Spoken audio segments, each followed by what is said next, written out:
Hello and welcome to Cape Media News Insights. I'm Mitch Sok. Joining me today is Brian Silvestri and Nathan Hirschler of the Cape Cod DSA. Nathan, Brian, thank you for joining me today.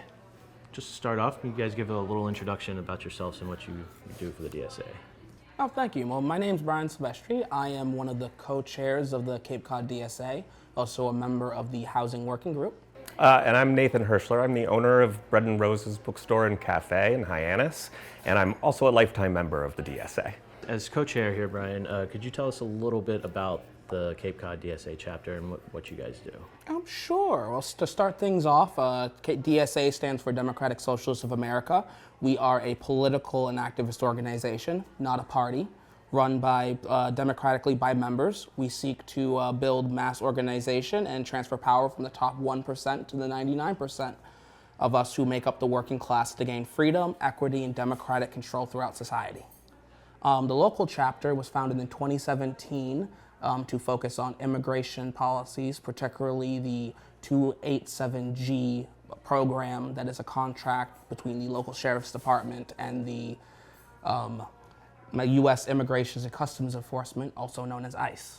That program, 287G, allows local officers to enforce federal immigration laws, giving them broad powers to investigate, interrogate, and potentially detain people in suspicion of being or harboring undocumented immigrants. But thankfully, this year in January, thanks to the efforts of local community organizations and our new local sheriff, Donna Buckley, that program has been rescinded.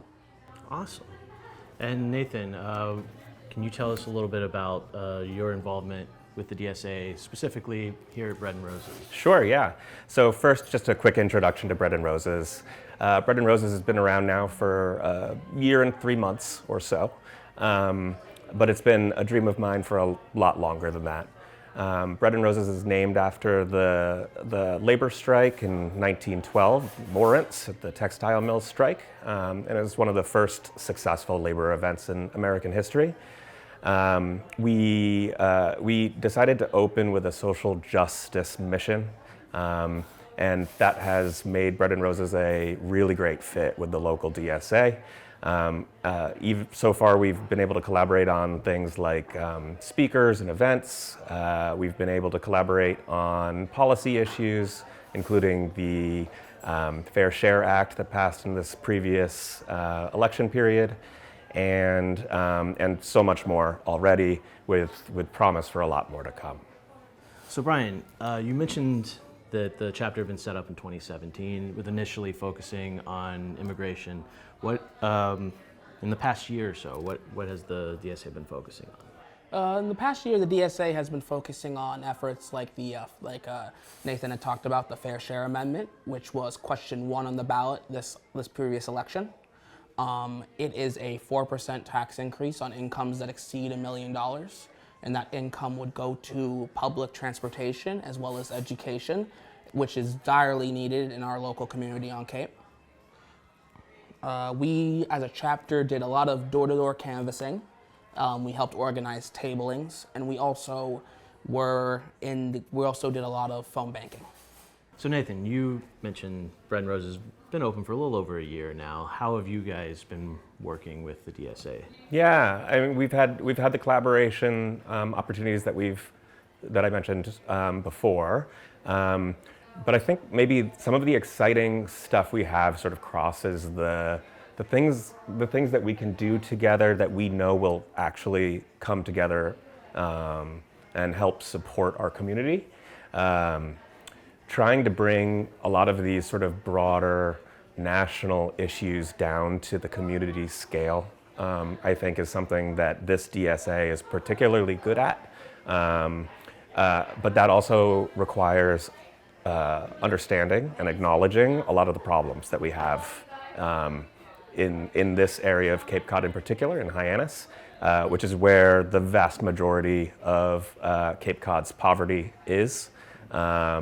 And where we have most of the population of people of color and immigrants, and now we are experiencing a situation where things like housing prices have gotten so high on the Cape, sort of across the Cape, that we're squeezing out the entirety almost of our working population and relegating everybody else to essentially a lifestyle that includes, paying your bills month to month, unable to save for retirement.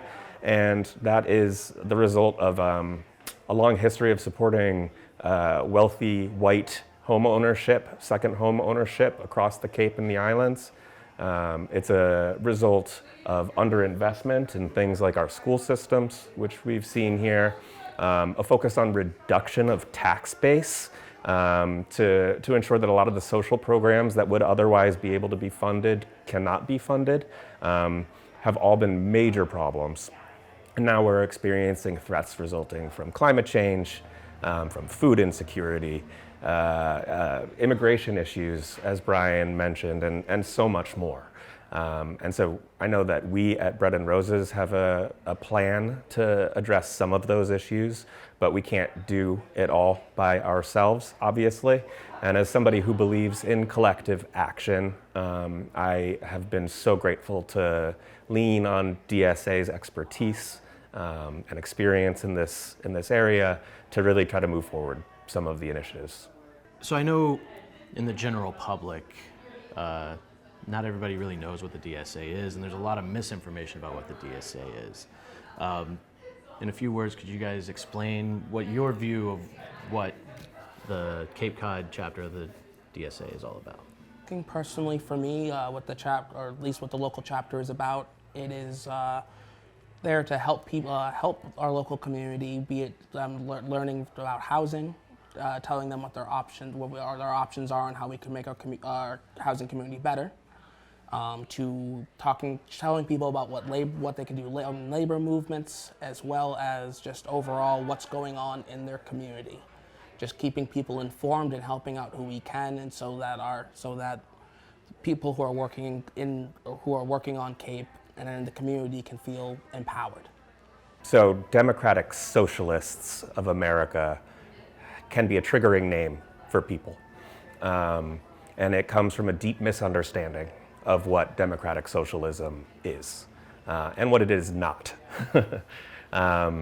In the news you see right-wing pundits knowingly lying about what groups like DSA are and represent.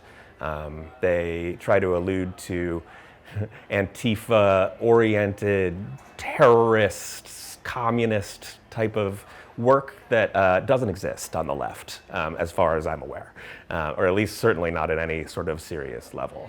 It's a made-up threat, but it's a made-up threat that's been working for the right of this right-wing political system of this country for 60 years, 80, maybe 80 years now, since the Red Threat. But the reality is something very different. The reality is that democratic socialists are the type of people who are going to fight for the 99% instead of the 1%. They're the people who are going to hold corporations and other bad actors to account when misdeeds are bound to happen. At the local level, that means ensuring that our government structures, which have been populated by the same people who have caused things like the housing crisis on Cape Cod, will move progressively towards better housing justice and food justice, climate justice, and more across the Cape and the islands. So to me, that's what DSA represents. It's not some sort of like weird communist takeover concept. DSA is a group that's out there to look out for the people who are working class in this community, who have to fight every day against huge corporate interests who are making a dollar off of us just about everywhere. As a small business owner, I can attest to the fact that food prices have gone up by double-digit percentages around here, and that kind of expense increase for people on the margins is going to put people out of house and home. And so we as DSA members and them as DSA leadership have, I think, a responsibility to take some of the knowledge and the skills that we've built over our careers and try to start to shift the narrative in a place that's hard to shift the narrative in. Cape Cod is still very old and very set in its ways. I like to talk to people and say that Cape Cod sort of feels like you're going back in time to the 1980s when you talk to folks around here, both in terms of their political perspectives, but just sort of in general how they see the world. And I think that we can do better. I think we have an obligation to do better for the working class and for the young people who will make up the future of what Cape Cod becomes. Yeah, and to further on what Nathan was saying, as someone who grew up and was raised and went to school here their entire life, I can certainly attest that there's not a lot of pro-working class education on Cape Cod. It certainly is a fault of just curriculum and not having the ability and resources to focus on these types of measures. And whenever a measure like this is being seriously focused on, be it intersectionality or working class issues, normally, like Nathan was saying, we have disingenuous attacks from the right that usually makes our education system water down those topics. Something I'm really hoping for as co-chair of the DSA is to help move the community towards education and learning about these, learning about what's going on, how we can do things for our community, the history of working class issues, not just on Cape, but just around the country. There are so many people nowadays that will probably learn more about a union strike or something, or a working class issue, be it nationally, locally, or even internationally, from a YouTube video than actual school. And I find that extremely disappointing. And that's why, and to go back to Cape Cod, we have a local legislature, town council, and county commissioners, and a lot of people my age, younger, slightly older, don't really feel like they're engaging in local and state politics. And one of my hopes is that through education we can, and teaching others, we can change that, because if we get more people active in our community that will be having to deal with the long-term consequences of what goes on in our town, we can start actually giving a better quality of life, be it economically, ecologically, and socially, to the people on Cape Cod. And jumping off of that a little bit, you guys were touched on the labor movement, or maybe the lack thereof, here on Cape. What educational information would you have for viewers about the labor movement, how they could get involved? Our goal is to bring energy and momentum to the labor movements that we've been seeing around the country and in the state to Cape Cod, where unionization efforts have lagged behind, as we've been talking about in recent years, and compared to other parts of the state. One of the reasons is prevalence of corporate unions and anti-union talking points, be it coming from multiple different areas on Cape. Persisted for many years, especially since this is a popular tourist and retirement destination. But as I stated, more people on Cape Cod and are starting to see these problems firsthand, be it housing, wages, and other socioeconomic problems, especially with the pandemic. And as a chapter, we hope to educate and empower members of the community, and as well as working intersectionality with other people like Nathan from Bread and Roses and other groups on Cape and around the state to enable people to take action and advocate for better working conditions, fair and livable wages, and overall better quality of life. You can get involved by going to capecoddsa.org, as well as there is the DSA National, which offers training through Emergency Workplace Organizing Committee. The website for the local chapter has all the information you need to join, as well as some resources that could help you get a little more knowledge of organizing. So the labor movement on Cape Cod hasn't substantially existed outside of the hospitals, and so SEIU in both Hyannis and in Falmouth are sort of the major representations of the union movement, just sort of the labor movement on Cape Cod. And I think the challenge that we're going to have moving forward when it comes to some of these things, we've talked about the pressures of how much it costs just to be living on Cape Cod. But for a lot of the other industries that we have here that are sort of make themselves more ready for unionization efforts, they tend to be working class type of positions that are like in fishing and are working for restaurants and other entertainment activities around the Cape. And a lot of those small businesses are not wealthy corporations. And so I think that we've had some stagnation in some of the labor movement areas on Cape, just because the type of businesses that thrive in a tourist sort of industry are ones where low-wage workers are working for small businesses. And small businesses aren't the enemy here. Where the corporations that are making billions of dollars and pushing their costs down on the consumers, that's where the major problems are. And so when I look at opportunity on Cape Cod for labor organizing, I think of places like Target or Starbucks or some of these other national chains that we know are making billions of dollars while paying their employees barely living wages or lower on Cape Cod. And if there is anybody watching this that would like to talk about what an organizing effort might look like there, I'm happy to talk to them. And as Brian mentioned, the DSA has some really excellent materials and resources for folks who are interested in pursuing unionization efforts at their place of work. So what are some projects that you are currently working on now? Currently, we have two active working groups. We have the Housing Justice Working Group and the Community Emergency Response Teams Group.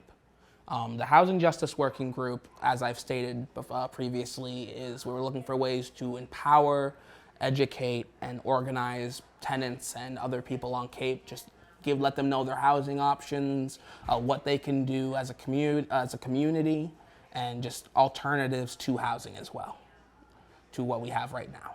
And as for the Community Emergency Response Teams, or CERT for short, it is a coalition working group we have right now, or a joint working group with Our Revolution, Massachusetts, and the Cape Cod DSA, and we're coordinating efforts to uplift communities throughout Massachusetts by creating or trying to create community-based emergency response teams, which we see as a far greater alternative to what we have currently in the policing system. In addition, the Cape Cod DSA is also endorsing the Massachusetts Indigenous Agenda and the No New Women's Prison campaign. These two, the Indigenous Agenda has 5 priorities: to remove racist mascots, to honor Indigenous Peoples Day, to celebrate and teach Native American culture and history, to protect Native American heritage, and of course to support the education and futures of Native youth.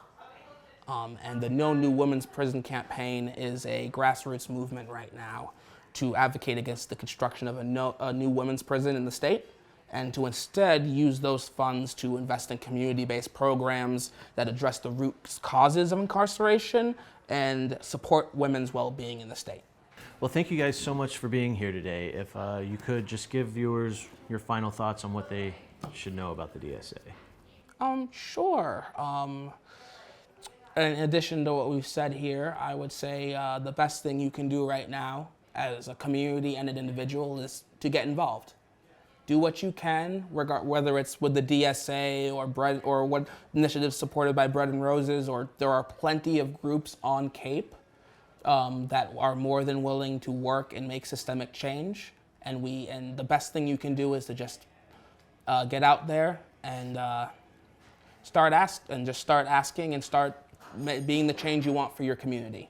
If you have any questions, please contact us. We love hearing from the community. I also just want to say thank you all for listening. I think my major takeaway for this program is number one, try to get involved. As Brian was saying, Number two, open your minds for questioning some of the truths that you have been taught, and some of the things that your community here has trained you to believe, because the world is not as simple and not as black and white as people make it out to be, and life is really hard, and we feel the community's pain and anger that's building over the conditions in which working class people on Cape Cod have to live. So I know that there are people out there who are disappointed, not just in the Republican Party, which is easier to say, but also in the Democratic Party for not doing enough to support workers' rights over time. And I think that here on Cape Cod we have this great opportunity because the threat is real and it's prevalent and it's here all the time. And this whole area is going to have a major evolution in the way that it treats its working people and houses its working people and feeds its working people over the next 20 years, or as we've previously talked about, Cape Cod's going to die as a community. It'll be a bastion for rich people to come and enjoy a weekend at their houses every summer. And that's not the vision I want to see for Cape Cod. Likewise. Well, Brian, Nathan, thank you so much for sitting down with me today, and look forward to talking to you again in the future. Thank you for Thank having you. us.